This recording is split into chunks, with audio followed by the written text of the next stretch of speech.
Mateus capítulo 14. É um texto muito conhecido.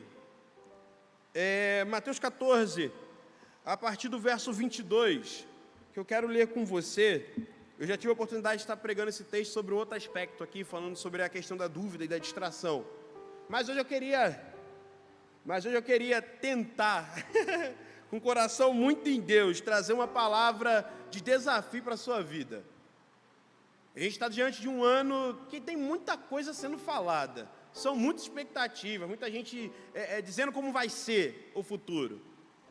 Mas eu entendo que Deus, diante dessas dificuldades, dessas coisas que vão acontecendo, Ele nos manda continuar seguindo. Ele não nos manda parar. E aí, como tema da mensagem, eu coloquei que a ordem é atravessar o mar. Independente de como seja a situação, não estou dizendo que vai ser tudo legal, não vou dizer que vai ser tudo bom, a gente vai ver no texto. Mas se o Senhor Jesus mandou atravessar e continuar, quem é eu? Quem é você para não obedecer ao Senhor? Olha o que diz o texto. Vamos juntos. Mateus capítulo 14, a partir do verso 22. Logo a seguir, compeliu Jesus os seus discípulos a embarcar adiante dele para o outro lado, enquanto ele despedia as multidões. E despedidas as multidões, subiu ao monte a fim de orar sozinho. Em caindo a tarde, lá estava ele só. Entretanto, o barco já estava longe, a multidão a muitos estágios da terra, açoitado pelas ondas, porque o vento era contrário. Na quarta vigília da noite, foi Jesus ter com eles, andando sobre as águas. E os discípulos, ao verem Jesus andando sobre as águas, ficaram aterrorizados e exclamaram: é um fantasma! E tomados de medo gritaram. Mas Jesus imediatamente lhes disse: tende bom ânimo, sou eu, não temais. Respondendo-lhe Pedro disse: se és o Senhor, manda-me ir ter contigo sobre as águas. E ele disse: vem. E Pedro, descendo do barco, andou sobre as águas e foi ter com Jesus. Reparando, porém, na força do vento, teve medo, e começando a submergir, gritou: salva-me, Senhor! E prontamente Jesus, estendendo a mão, tomou e lhe disse: homem de pequena fé, por que duvidaste? Subindo ambos no barco, cessou o vento. E os que estavam no barco adoraram, dizendo: verdadeiramente és o Filho de Deus. Que o Senhor Jesus abençoe os nossos corações, a administração dessa palavra. Estamos diante de um texto que ele está seguindo uma história que é importante, antes de a gente abordar ele em si, entender os movimentos de Jesus. Se você acompanhar comigo, no começo do capítulo 14, você vai perceber que acontece um problema. Rei Herodes manda matar João Batista. João o Batista, aquele homem que estava pregando a palavra do Senhor, e ele tinha uma mensagem muito desafiadora, ele tinha uma mensagem que era como espada, ele ia para o confronto.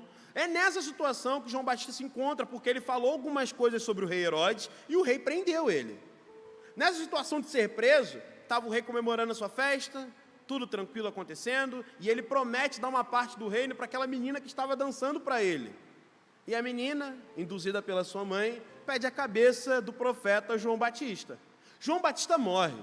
João Batista é alguém que ajudou Jesus no início do seu ministério, orou por Jesus, esteve com Jesus, batizou Jesus. Dentro desse ambiente de instabilidade, Jesus agora se retira para um lugar para ficar sozinho, porque João Batista não é só mais um homem que estava no deserto pregando a palavra de Deus, ele também era um parente. Era alguém próximo de Jesus. Isso você lembra lá da história aí, como a gente falou do Natal, você vai lembrar da Isabel, de Maria, aquele cântico, todas bonitinhas juntos, elas falando, tinha um movimento da família ali envolvido, havia afeto. Agora ele vê alguém, seu primo, alguém distante, ou melhor, próximo do seu ministério, morrendo por causa da sua mensagem. Jesus então sai desse lado e vai para um outro lugar. Chegando nesse lugar, buscando ficar sozinho, buscando reflexão, buscando estar só, nesse ambiente, chega a multidão. E como sempre, Jesus, apesar das suas dificuldades, dos seus momentos difíceis, ele não expulsa a multidão.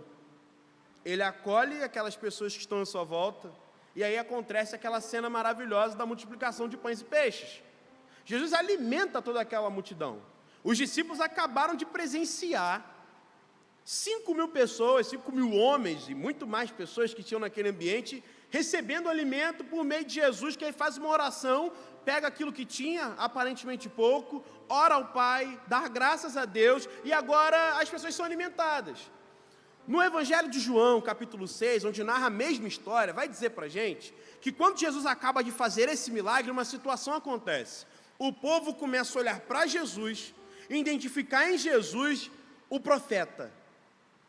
Alguém em potencial para resolver todos os problemas, para ser feito Messias. Lembra? Enquanto na nossa cabeça, aqui, no ano que vivemos, no século que vivemos, nós pensamos no Messias como esse salvador espiritual, esse rei que veio para reinar no mundo espiritual e tomar conta das nossas vidas, naquele momento, para aquelas pessoas, o Messias era alguém que ia dar para ela a liberdade do Império Romano. Então, há um sentimento de querer fazer Jesus rei.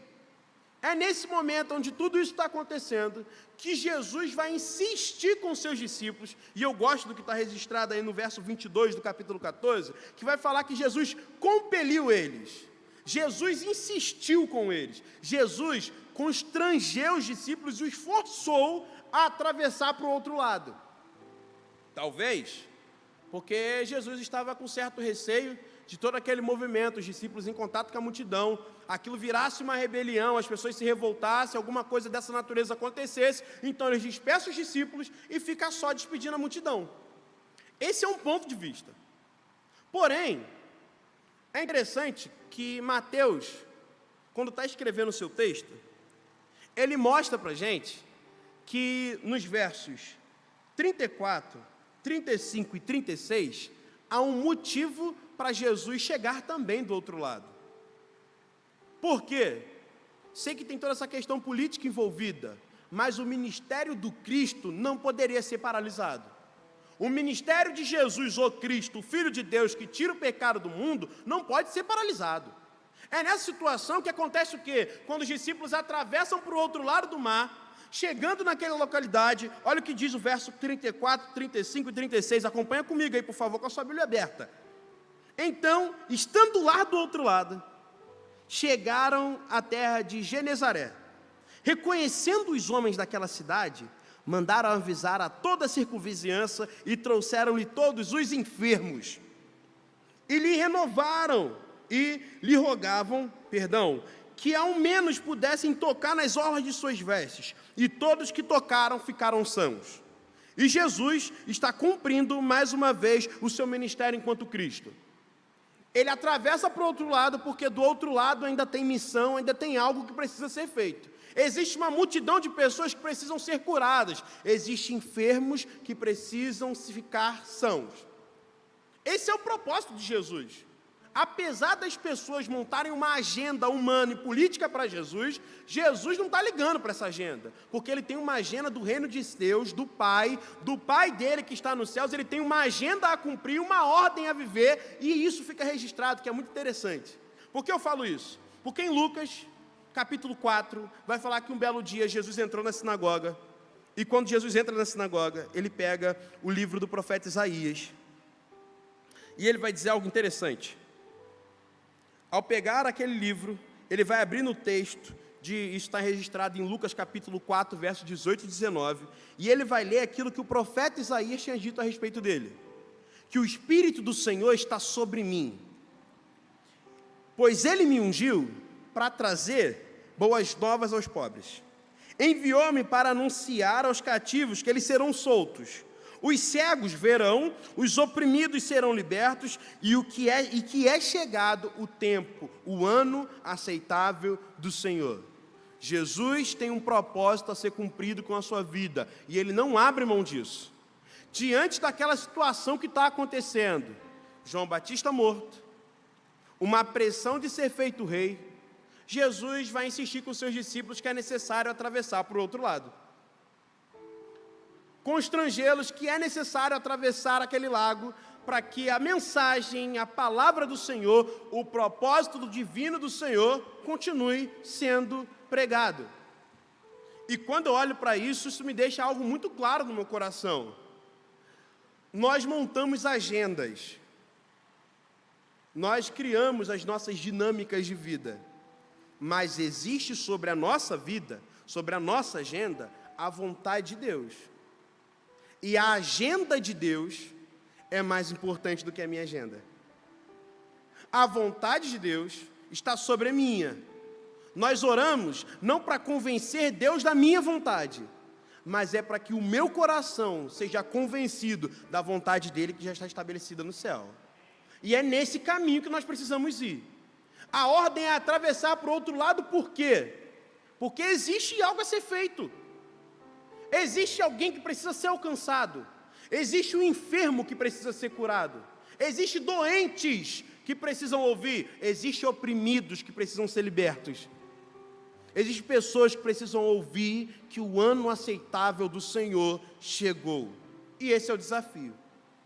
É interessante, porque mesmo diante dessas coisas, existem algumas questões importantes para a gente pensar. Deus, em algumas vezes,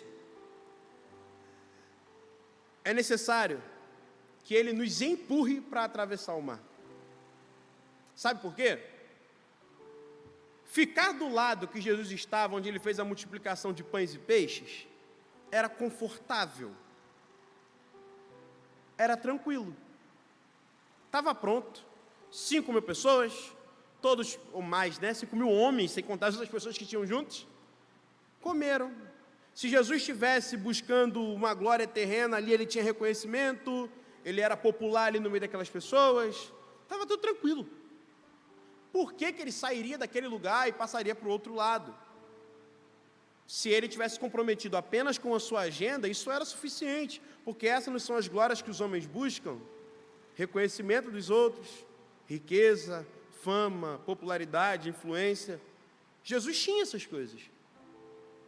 Só que há momentos na nossa vida que nós só atravessamos para o outro lado porque nós somos literalmente impelidos pelo Senhor, como que prensado, empurrado, senão a gente não vai atravessar. Às vezes o Senhor Deus está falando nos nossos corações que é necessário atravessarmos a margem, porque existe algo a ser feito, mas nós não queremos ir. Só que lembra da agenda de Deus, do propósito de Deus? Ele vai fazer você ir.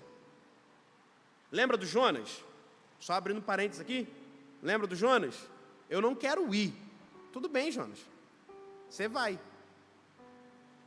Eu não estou afim de falar, mas você vai falar. Jonas, porque quis ir para uma outra direção, o Senhor providenciou peixe para levá-lo a ele para o destino de onde era o propósito de Deus que seria cumprido. Porque, repito isso mais uma vez, existe uma agenda, uma vontade de Deus para ser feita. Ele quer muito que o nosso coração aceite isso. E que haja obediência nos nossos corações quando Ele fala assim: eu preciso que você atravesse para o outro lado. Às vezes nós não queremos obedecer, porque isso vai tirar a gente da nossa zona de conforto. Isso vai tirar a gente do nosso lugar de estabilidade. Só que se eu não atravesso o mar, pessoas não vão receber aquilo que Deus tem. Só que se eu não atravessar esse lugar, eu vou perder a oportunidade de provar de Deus na minha vida. Porque atravessar para o outro lado, e a ordem é essa, atravessar, compelido pelo Espírito, significa se entregar e viver a vontade de Deus. Lembrando que a vontade de Deus não é lógica. Em alguns momentos, a vontade de Deus é uma coisa bem diferente do que você está acostumado. Você vai querer por um jeito e vai falar assim: não é assim que eu quero. Eu quero assim, do jeito improvável mesmo. Mas não vai acontecer. Ele vai falar assim: meu irmão, fica tranquilo. Se eu falei para você, que vai garantir que aconteça sou eu, não é você. Então descansa. Aí eu queria falar com você alguma coisa importante nesse texto. Primeira coisa importante que a gente precisa lembrar: se a ordem do Senhor é atravessar e não há opção de recuar, primeira coisa que eu queria pensar com você aqui, para atravessar para o outro lado, se a ordem é essa, a gente vai precisar lidar com a aparente ausência de Jesus. Olha aí o verso 22 e 23.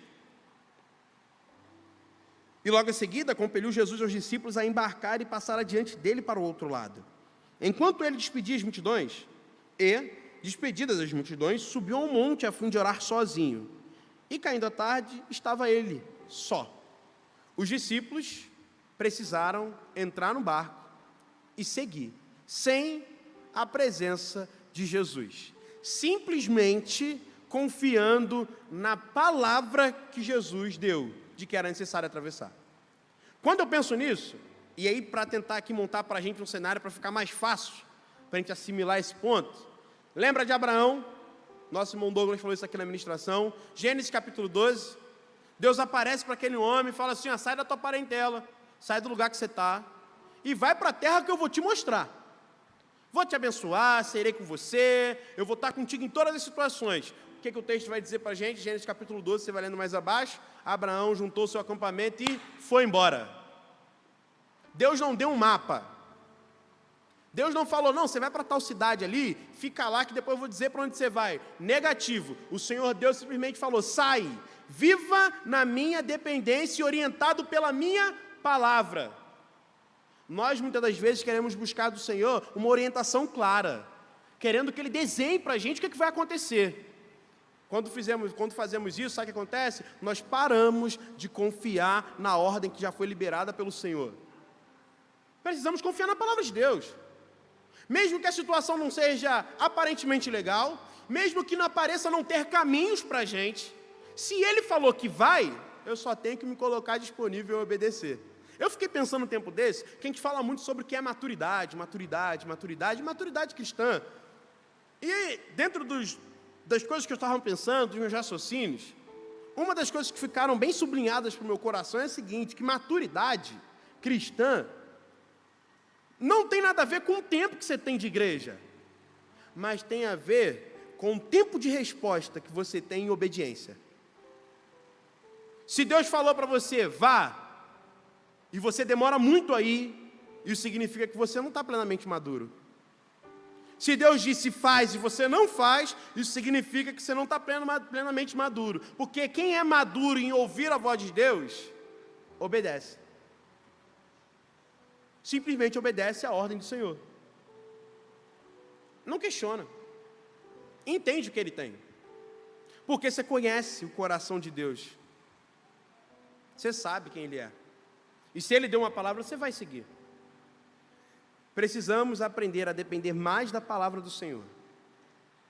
A ouvir o que o Senhor deu, a orientação que Ele nos deu, e seguirmos pelaquela orientação, mesmo que aparentemente Ele não esteja presente no barco. Segunda coisa, o fato de Jesus não ir conosco, ou melhor, o fato de Jesus nos dar uma orientação e dizer que aquilo vai acontecer, que a gente precisa seguir aquela ordem, não significa a ausência de tempestade. Olha o que diz o verso 24. Entretanto, o barco já estava longe, a muitos estágios da terra, açoitado pelas ondas, porque o vento era contrário. Seguir a ordem de Jesus não significa que vai ser moleza.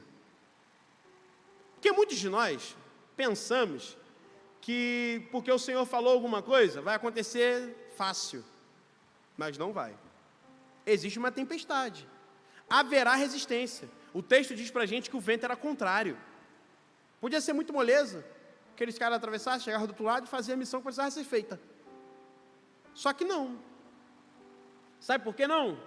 Porque vai existir coisas no meio do caminho que vai provar a nossa fé e vai gerar em nós experiências com Deus. O processo é tão importante quanto chegar no lugar. O processo conta. A tempestade faz parte do processo. Tem que ter vento contrário. É interessante que o vento está sendo contrário para homens que são experimentados no mar. Só que a situação é tão catastrófica que mesmo eles sendo experientes na pescaria, num lugar onde já bem conheciam, há uma situação que o barco está indo a pique. Isso diz que as habilidades deles humanas chegam a um limite. E é aí que o Senhor entra na nossa vida. Porque enquanto ainda temos recurso, a nossa habilidade, a nossa inteligência, o nosso dinheiro, enquanto ainda conseguimos fazer, temos poder sobre as situações, nós não provamos o sobrenatural de Deus.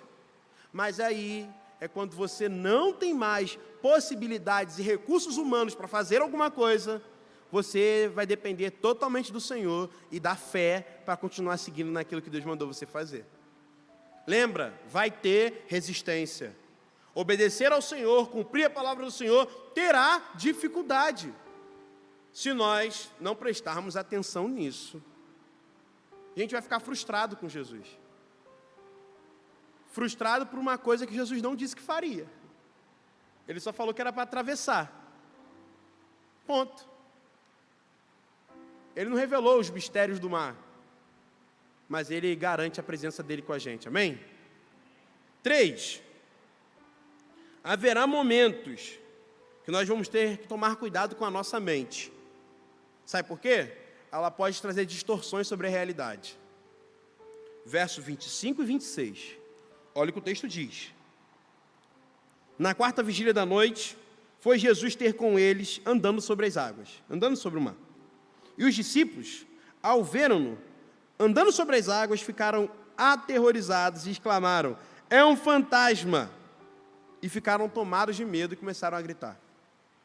Diante da situação que eles não tinham mais controle, o próprio Jesus aparece para eles, está ali diante deles, e eles confundem a presença de Jesus com a presença de um fantasma.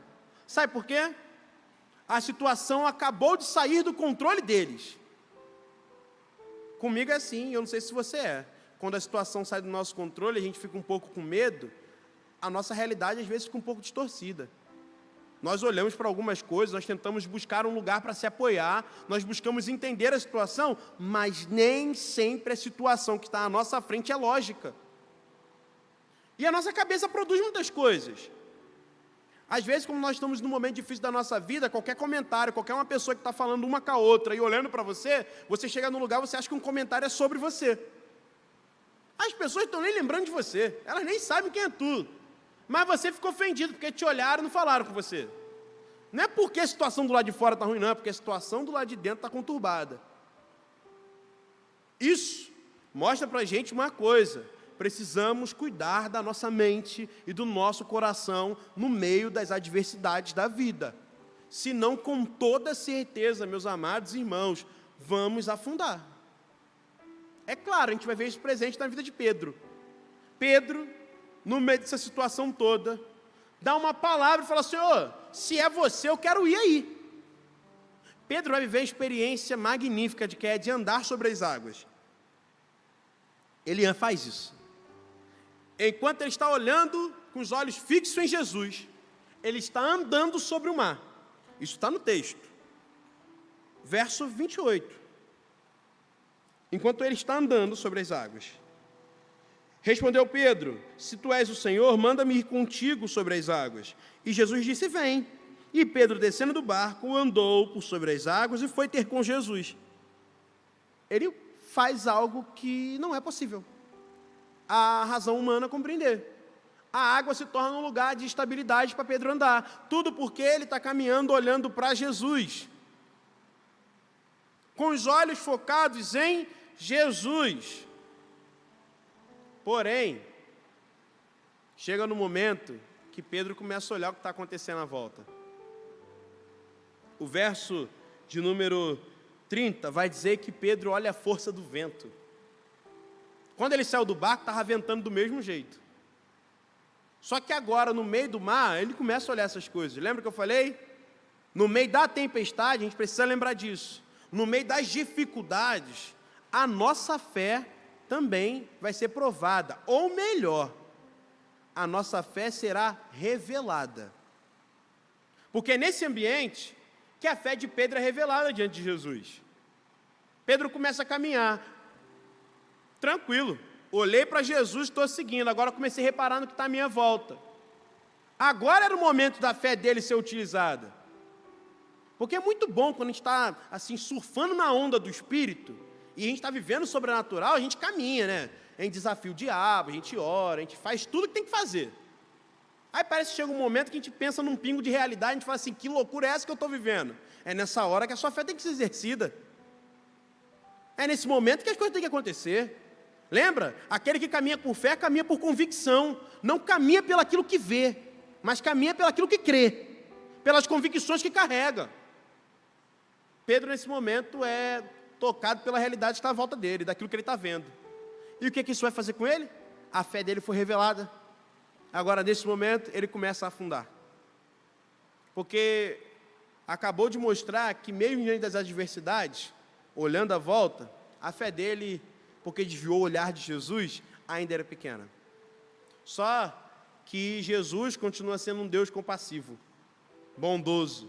Porque é nessa situação que mesmo Pedro, com a sua pouca fé, ele grita para o socorro. E aí vem o meu quinto ponto. Não tenha medo de gritar para o socorro no dia da adversidade. Mesmo que você viveu um momento extremo de fé, e aquilo acabou-se, né? Acabou. Agora você parece alguém que está completamente desconfiado e não acredita mais naquilo. Não perca a oportunidade de gritar o nome de Jesus e pedir para o socorro.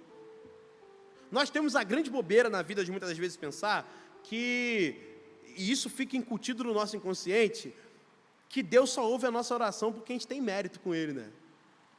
Porque lá no fundo, a gente é bom. E aí, né, porque eu não roubo, eu não faço coisa errada, eu mantenho a vida de santidade ali, Deus está ouvindo a minha oração. Brincadeira. Deus ouve a nossa oração por causa de Jesus Cristo. É pela misericórdia dEle. Não é pelo que a gente faz. Não é pelo que você pode oferecer para Ele. Deus, em qualquer situação da sua vida, vai te ouvir. Não por causa de você, mas por causa de Jesus. Por causa do amor dEle demonstrado a nós. Pedro faz isso. Ele clama ao Senhor Jesus. E ao clamar a Jesus, o movimento é lindo. Jesus estende as suas mãos e levanta Pedro. Jesus estende as suas mãos, levanta Pedro daquela situação, caminha com Pedro até chegar no barco, no lugar de segurança. Prestou atenção nisso? Quando gritamos com socorro, nós não vamos só provar do resgate do Senhor, mas nós vamos provar da companhia do Senhor até de volta ao barco. O Senhor vai caminhar conosco sobre as águas. Ele vai estar conosco. Essa é a promessa linda que Jesus faz. Eis que estou convosco todos os dias. Dias bons, dias ruins. Todos os dias, o dia da doença, o dia da riqueza. Eis que estou convosco na adversidade, no dia que está tudo tranquilo. Todos os dias da sua vida, até a consumação dos séculos.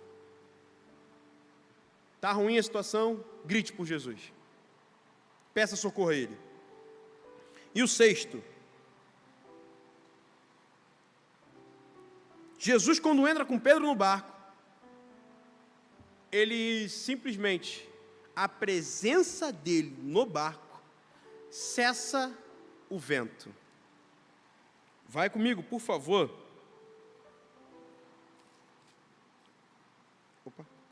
Vá comigo, por favor, no verso 31, 32 e 33. Pedro gritou, pediu por socorro. Verso 31 vai dizer: e prontamente Jesus, estendendo a mão, tomou e lhe disse: homem de pequena fé, por que duvidaste? Subiu ambos para o barco, cessou o vento.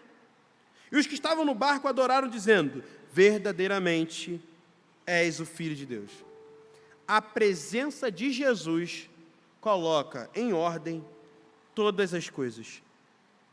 A presença de Jesus reorganiza todas as coisas. É por isso que acreditamos que uma pessoa que tem Jesus, a vida dela vai ser uma vida diferente, porque a presença de Jesus coloca em ordem todas as coisas. O vento parou. Jesus entrou no barco, o vento cessou. Talvez o que nós estamos precisando, e aqui, por favor, preste atenção nisso, porque pode acontecer que eu preciso te mostrar o outro lado da coisa. Pode ser que, pensa comigo, Pedro estava num lugar que ele tinha andado, Jesus estava lá, Jesus tirou ele da água e eles andaram. O texto fala que quando eles entraram no barco, o vento parou, correto? Amém? Só que enquanto eles andavam sobre a água, ainda tinha vento. Nós precisamos entender que a presença de Jesus não vai eliminar o vento também. Vai significar que a presença dele nas nossas vidas é suficiente para caminhar no meio da água, sobreviver aos ventos, mas também a presença de Jesus faz cessar e mudar a realidade que está à nossa volta. Porque senão a gente começa a acreditar num Deus que é um pó mágico. Ele é uma coisa aleatória, assim, que simplesmente tem que acontecer e a nossa vida vai ser mudada da água para o vinho. Não, caminhar com Jesus implica também andar pelo vento, pelo mar e viver as dificuldades. Só que a presença de Cristo traz paz ao nosso coração. Segurança. Proteção? Não, segurança. Traz para a gente certeza de que Ele está conosco. E nós podemos atravessar o mar, porque Ele vai estar conosco. Essa esperança tem que nos motivar. E aí, pensando isso no contexto, eu quero trazer rapidamente para você 4 aplicações.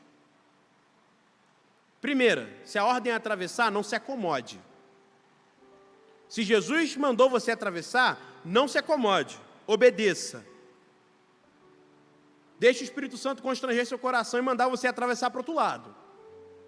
Não se acomode, porque talvez se acomodar é pior. Se o Senhor mandou, vá, faça. Segunda coisa, o processo da tempestade é a escola de Deus. É nesse lugar que a nossa fé é revelada, tá? E é nesse ambiente de fé revelada que o Senhor vai cuidando de nós e gerando em nós a sua imagem e semelhança. Então não abra mão do processo. Continue caminhando. Terceira coisa, Jesus garante a nossa chegada. É Jesus que garante a nossa chegada. Não os seus esforços e a sua competência. Quem garante que você vai chegar, não é porque você é habilidoso, meu irmão. Quem garante seu emprego em 2023, não é porque você também é um ótimo funcionário. Claro que você tem que ser. Você é cristão, não tem para onde correr. Você tem que ser um excelente funcionário. Mas você tem que entender que quem está no controle de todas as coisas, quem controla a sua vida, é o Senhor Deus. E quem faz as pessoas à sua volta achar graça de Deus em você, é a presença dele em você. Não são os seus esforços, mas é a presença do Senhor. Quarta coisa, de aplicação para os nossos corações. A presença de Jesus vai trazer aos nossos corações a necessidade de viver a missão. A presença de Jesus vai nos constranger a viver a missão dele. E eu quero orar com você. Vamos ficar de pé? Quero orar com você para terminar essa ministração. Isso falou muito forte no meu coração esses dias. Porque existem coisas ainda que eu preciso atravessar para o outro lado. Eu preciso ouvir o Senhor e caminhar nessa direção. Mas e as pessoas? Não sei. Sei, mas se o Senhor está mandando ir, o que eu posso fazer é obedecer. Desde as coisas mais complicadas, até das coisas simples da nossa vida. Aquelas coisas que precisamos mudar. Aquelas coisas que precisamos alinhar novamente. Aquelas coisas antigas que fortalecem a nossa fé, e nós, por causa da correria da vida, estamos abrindo mão daquilo. É o lugar que a gente precisa voltar. Esse é o mar que muitas vezes nós precisamos atravessar. Que o Senhor Jesus dê força a você para atravessar esse mar, amém? E eu peço a Ele que Ele me dê capacidade nele, dependência nele, para atravessar esse mar. Vamos orar? Maravilhoso Deus e Pai, obrigado. Obrigado pela Tua palavra.